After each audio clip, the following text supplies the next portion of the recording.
안녕하세요. 매월 주요 경제, 금융 및 산업 트렌드를 전해드리는 KDB 이슈터치. 오늘 주제는 세계 해상운송로의 키체인저, 북극항로로 한국산업은행 산업기술리서치센터 김대진 연구위원의 보고서를 바탕으로 제작하였습니다.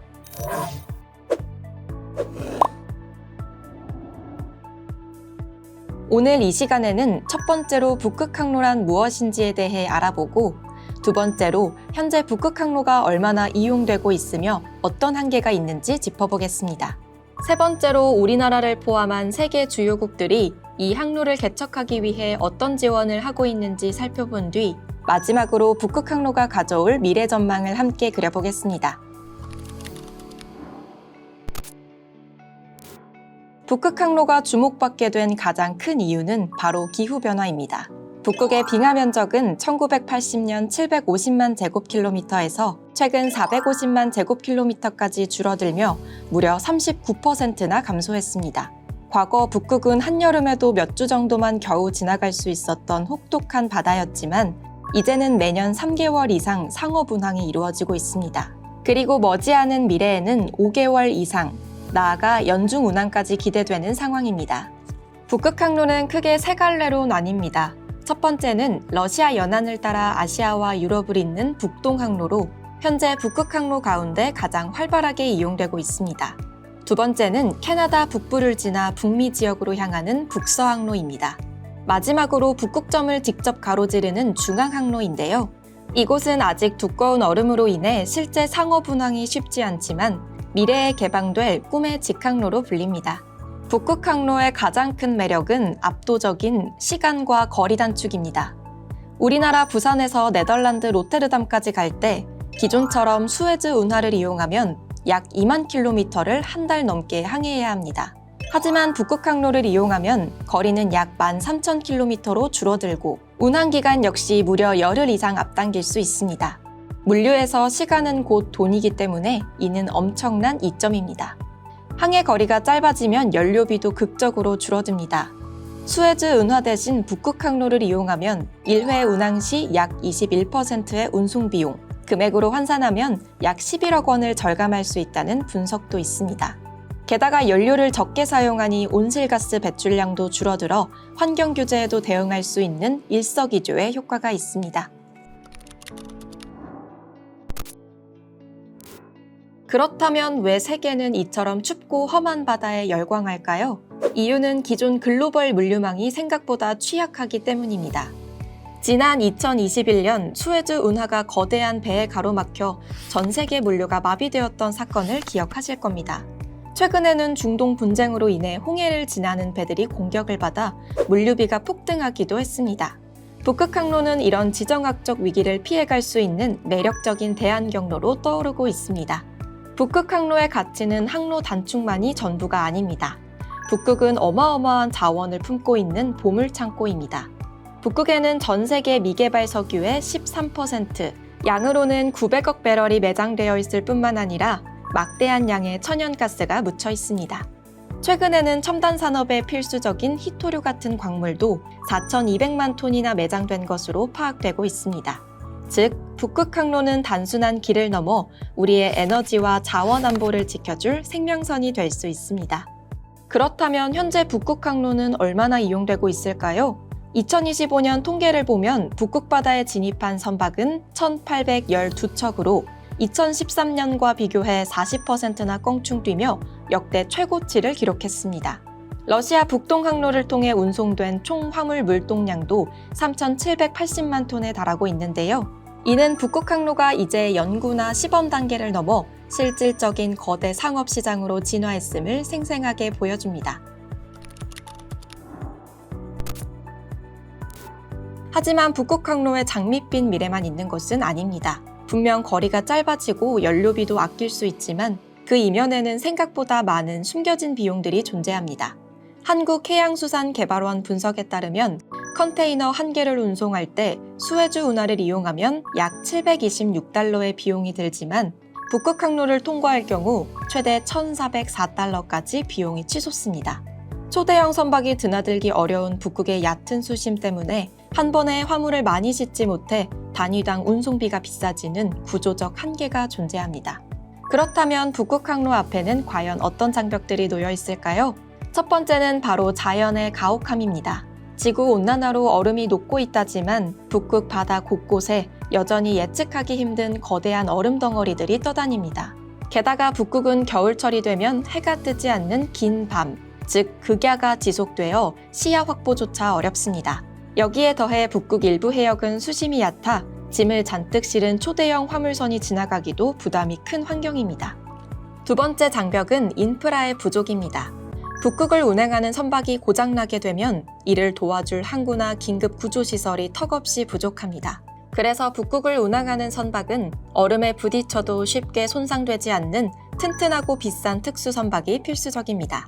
여기에 러시아가 제공하는 쇠빙선 호위까지 이용하려면 한 번 운항할 때마다 수억 원의 수수료를 부담해야 하고 북극 항로의 사고 위험이 높다 보니 보험료 역시 일반 항로의 최대 3배까지 뛰는 실정입니다. 세 번째 장벽은 국제 규제와 정치적 갈등입니다. 선박 운행 시 나오는 매연인 블랙카본이 하얀 빙하를 검게 만들어 더 빨리 녹게 한다는 우려 때문에 국제해사기구는 2026년부터 북극을 지나는 선박에 아주 엄격한 환경 규제인 폴라코드를 적용합니다. 러시아와 미국 등 강대국들이 북극 바다의 주도권을 두고 다투고 있으며 여기에 대러시아 제재까지 겹쳐 북극 항로는 마음 편히 오가기 힘든 지정학적 화약고이기도 합니다. 이런 어려움에도 불구하고 세계 각국은 북극 항로 선점 경쟁에 뛰어들고 있습니다. 가장 적극적인 나라는 북극과 해안선을 직접 맞대고 있는 러시아입니다. 러시아는 2030 북극 항로 개발 계획을 세우고 세계에서 유일하게 원자력으로 움직이는 막강한 쇠빙선 부대를 운용하고 있습니다. 서방의 제재로 보험 가입이 막히자 아예 자체적으로 국가구경 보험사까지 세우며 북극 항로 패권을 쥐려 안간힘을 쓰고 있습니다. 중국 역시 러시아와 손을 잡고 북극에 천문학적인 돈을 투자하고 있습니다. 중국은 1대1로 정책의 연장선인 이른바 빙상 실크로드를 주장합니다. 중국의 국영은행들이 대규모 금융 지원에 나서며 야말가스전 개발에 자금을 투자하고 항구를 북극 물류의 출발점으로 만들고자 노력하고 있습니다. 여기에 자체적으로 쇠빙선을 만들고 북극으로 오가는 컨테이너 노선도 적극적으로 늘려가고 있죠.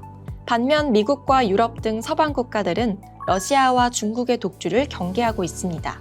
미국은 북극 바다가 특정 국가의 소유가 아닌 누구나 다닐 수 있는 길이라는 항행의 자유를 주장하며 군사적 방어와 항로 확보를 위한 자체 쇠빙선 건조에 박차를 가하고 있습니다. 네덜란드의 로테르담이나 노르웨이의 항만들도 중국 자본의 침투를 견제하면서 자체적인 거점 항구 개발에 나서고 있습니다. 그렇다면 우리나라는 어떨까요? 아시아에서 북극으로 향하는 길목에 위치한 대한민국. 특히 부산항은 북극 항로의 가장 이상적인 출발점이자 종착점입니다. 정부는 부산을 단순한 항구를 넘어 글로벌 해양 수도의 심장인 해양 금융 수도로 육성하려 합니다. 정부는 인프라 구축에만 머무르지 않고 법률과 재정 지원도 아끼지 않고 있습니다. 대표적으로 북극 항로 특별법 제정을 통해 장기적인 마스터 플랜을 준비하고 있습니다. 2026년 9월에는 부산에서 네덜란드까지 컨테이너선을 직접 투입하는 시범 운항을 준비하고 있습니다. 이와 함께 민간 선사들이 느끼는 초기 적자 부담과 높은 진입 장벽을 낮춰주기 위해 정부는 보조금과 세금 감면 등 과감한 인센티브를 내걸었습니다. 또한 우리나라에 설립된 북극항로 지원센터는 위성과 인공지능을 활용해 얼음의 움직임을 예측하고 선박들에게 가장 안전하고 빠른 길을 알려줍니다. 그리고 가장 중요한 것은 사람입니다. 이 위험한 바다를 무사히 헤쳐나갈 수 있도록 극지 환경을 잘 아는 특수 해기사와 해양 전문가들을 집중적으로 길러내고 있습니다. 이제 미래로 시선을 돌려보겠습니다. 전문가들이 예상하는 다가올 2030년의 북극 항로는 전기 노선의 안착입니다. 여름과 가을에 걸쳐 최소 5개월 이상은 일반 컨테이너선도 정기적으로 오가는 바닷길이 될 것으로 보입니다. 기존의 천연가스나 철광석만 나르던 길에서 이제는 우리가 매일 사용하는 일반 소비재들이 수에즈 운하 대신 북극을 통해 이동하는 시대가 열리는 것입니다. 그렇다면 조금 더 먼 미래인 2050년의 북극은 어떤 모습일까요? 지구온난화로 겨울철 해빙이 약해지면 강력한 쇄빙선의 도움 없이도 1년 내내 북극을 통과할 수 있게 됩니다. 특히 어느 특정 국가의 영해를 지나지 않아 다른 나라의 눈치를 볼 필요가 없는 북극 한가운데의 중앙항로가 완전히 열릴 것입니다. 이때가 되면 북극 항로는 틈새 시장을 넘어 수에즈 운하와 어깨를 나란히 하는 세계 1위의 무역로가 될 잠재력이 있습니다. 물론 북극 항로가 본격적으로 자리 잡기까지는 아직 해결해야 할 숙제들이 많습니다. 얼음 가득한 바다와 열악한 인프라를 이겨내기 위해선 끊임없는 기술 투자가 필요합니다. 이 막대한 부담을 해운회사 혼자 짊어질 것이 아니라 정부와 금융계가 똘똘 뭉쳐 원팀 코리아로 나서야만 막대한 비용과 위험을 넘을 수 있습니다. 아울러 흔들림 없는 실용 외교로 국제사회의 신뢰를 잃지 않는 지혜가 꼭 필요합니다. 이제 북극 항로는 단순한 백기를 넘어 세계 패권과 미래 경제의 방향을 결정지을 거대한 체스판입니다. 우리는 이 치열한 무대에서 단순히 혜택만 누리는 승객이 아니라 책임감 있게 바다를 지키고 이끄는 선장이 되어야 할 것입니다. 지금까지 세계 해상 운송로의 키체인저 북극 항로에 대해 알아보았습니다. 여기서 잠깐 오늘 강의 내용 중에서 퀴즈를 하나 준비했습니다. 방금 설명드린 내용인데요. 기후변화로 인해 주목받은 항로로 북극의 빙하 면적이 감소하면서 운항 가능 기간이 늘어나 현재 세계 해상 운송로의 키체인저로 주목받고 있는 이 항로는 무엇일까요? 고정 댓글을 확인해주세요. 정답을 보내주시면 추첨을 통해 소정의 선물을 드릴 예정이니 많은 참여 부탁드립니다. 이상으로 KDB 이슈터치를 마치겠습니다. 감사합니다.